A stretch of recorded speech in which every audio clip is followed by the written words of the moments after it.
আমার বাড়ি কিশোরগঞ্জ, হোসেনপুর থানা। নিরাপত্তার জন্য আমি গ্রামের নামটি বলছি না। আমার নাম মোসাম্মদ আইরিন আক্তার। আমার শ্বশুর, আমার স্বামী প্রবাসে। আমার শ্বশুর আমার সাথে কি করলো সেই ঘটনাটি আপনাদের কাছে বলতে এসেছি। আমি একজন পর্দাশীল নারী। একটি ঘটনা আমার খুব মনে পড়ছে।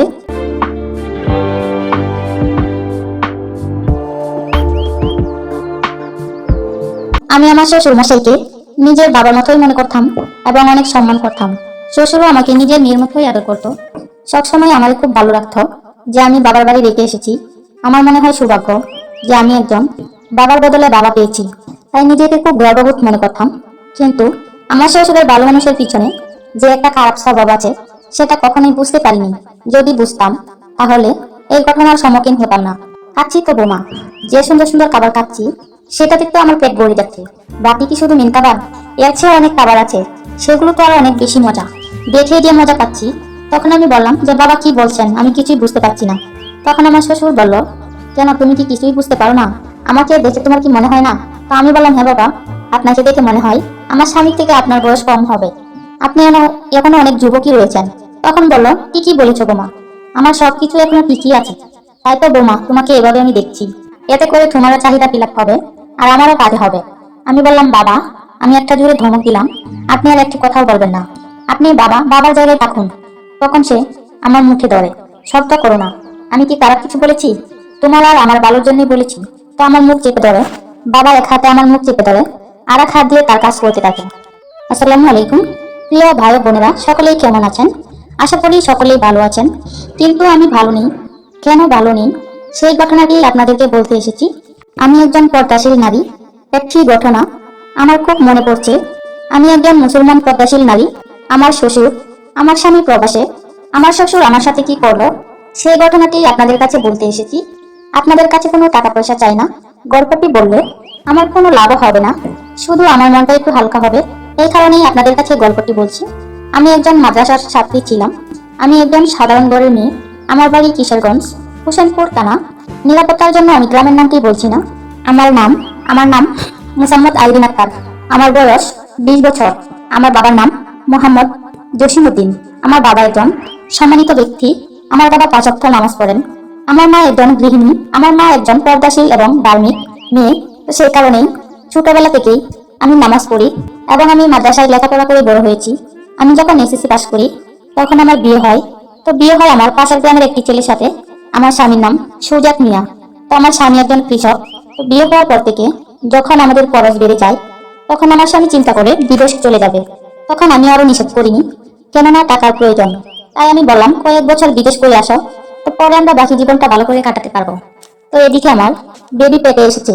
তো বেবি আসার 1 মাসের মধ্যে আমার স্বামী প্রবাসে চলে যায়। তো আমি আমার শ্বশুর শাশুড়ি, দেবর, বাসুর, ননদ সবাইকে নিয়ে সুখে দিন যাপন করছি।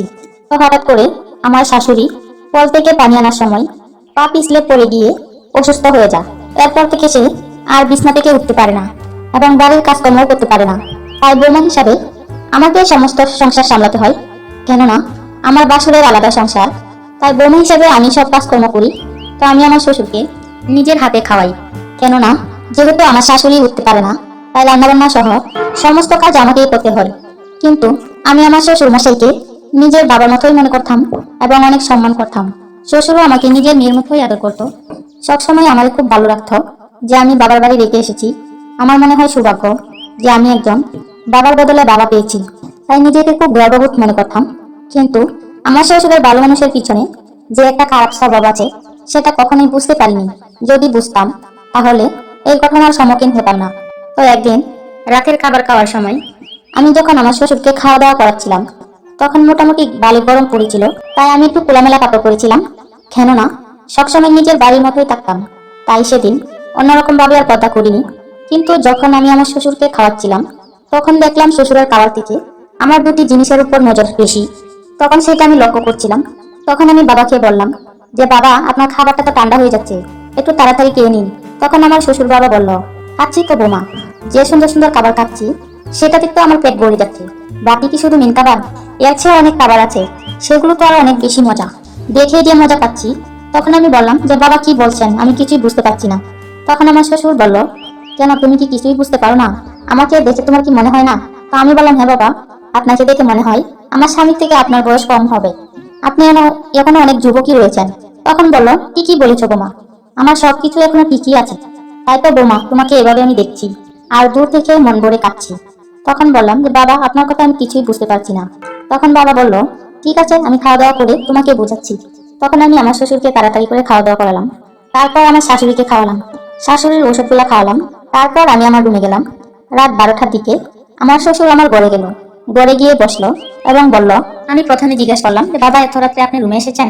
হ্যাঁ বোমা, আমি বলেছিলাম না যে তোমার সাথে কথা আছে। তো ঠিক আছে বাবা, বলেন কি বলবেন। তো এরপর শ্বশুর মশাইয়ের কথা আমাকে বলল। কি বলবো, অনেক শরমের কথা। তো শ্বশুর মশাই আমাকে বলল যে বোমা, জানো না, আমার এখন যুবক বয়স, আমারও তো মনটা কিছু ছাড়। আর এদিকে তোমার শাশুড়ি অসুস্থ হয়ে পড়ে আছে, আমাকে আর কিছুই দিতে পারে না। তখন আমি বললাম, কি বলেন বাবা, তাহলে আপনাকে আরেকটা বিয়ে করে দিই। তখন বলল, তোমার কথা আমি শুনবো, যদি তুমি আমার কথা শোনো। তখন বললাম, হ্যাঁ বাবা, বলেন আপনি কি বলবেন, আমি শুনবো। আপনার কোনো সমস্যা নেই, আপনি কোলাকুলি ভাবেই বলেন। কেমন মেয়ে হলে আপনি বিয়ে করবেন, আপনি একটু কোলাকুলি ভাবেই বলেন, কোনো সমস্যা নেই। এরপর বাবা আমাকে যা বললো তা শুনে আমার মুখের ভাষা একদম হারিয়ে যায়। বাবা আমাকে বলল, দেখো বৌমা, অনেকদিন যাবত তোমার শাশুড়ি অসুস্থ হয়ে আছে, যার কারণে আমি আমার সুখটা পাচ্ছি না। আর তোমার শাশুড়ি যা সুস্থ হবে তার কোনো গ্যারান্টিও নেই। তখন আমি বললাম, কেন বাবা, আল্লাহর উপর ভরসা রেখে ধৈর্য ধরুন। তখন আমার শ্বশুর বলে, যতই ধৈর্য ধরি এটা সম্ভব না। তখন বলে, এখন আমি কি করব? আর এদিকে তুমিও তো বাসায় একাই থাকো, আমার ছেলে কবে না কবে আসে তাও কোনো ঠিক নেই। তাহলে কি আমরা দুজন সেই কাজটা করতে পারি না? একটি কথাই বলতে চাই, যারা এরকম ভাবে বাড়িতে বউ রেখে প্রবাসে চলে যান, তো আমি মনে করি আমার এই কথাগুলো আপনারা মনে রাখবেন। তো না হলে বউ রেখে যাবেন ঠিকই, আপনার থাকবে কিনা সেটার কোনো গ্যারান্টি নেই। 5 মিনিটের ব্যবধানে অন্যের ঘরে চলে যেতে পারে। তাই আমি সবাইকেই সাবধান করে দিচ্ছি। আর মা বোনদেরকেও বলছি, আপনারা কেউই এরকম শ্বশুরের পাল্লায় যেন না পড়েন, এরকম পরিস্থিতি যেন কেউ না হয়। আমি সবার কাছেই দোয়া করি এবং আল্লাহর কাছে দোয়া করি এরকম ঘটনা যেন কারো না হয়। তো আমার এই কষ্টের কথাগুলো আপনারা শোনার জন্য আপনাদের সকলকে ধন্যবাদ। তো আমি ভিডিওটি এখানেই শেষ করছি। প্রিয় দর্শক শ্রোতা, আপনারা যদি এই চ্যানেলের ভিডিও প্রতিনিয়ত দেখতে চান, তাহলে এখনই চ্যানেলটিকে সাবস্ক্রাইব করে দিন এবং বেল বাটন অল করে দিন। সকলকে ধন্যবাদ।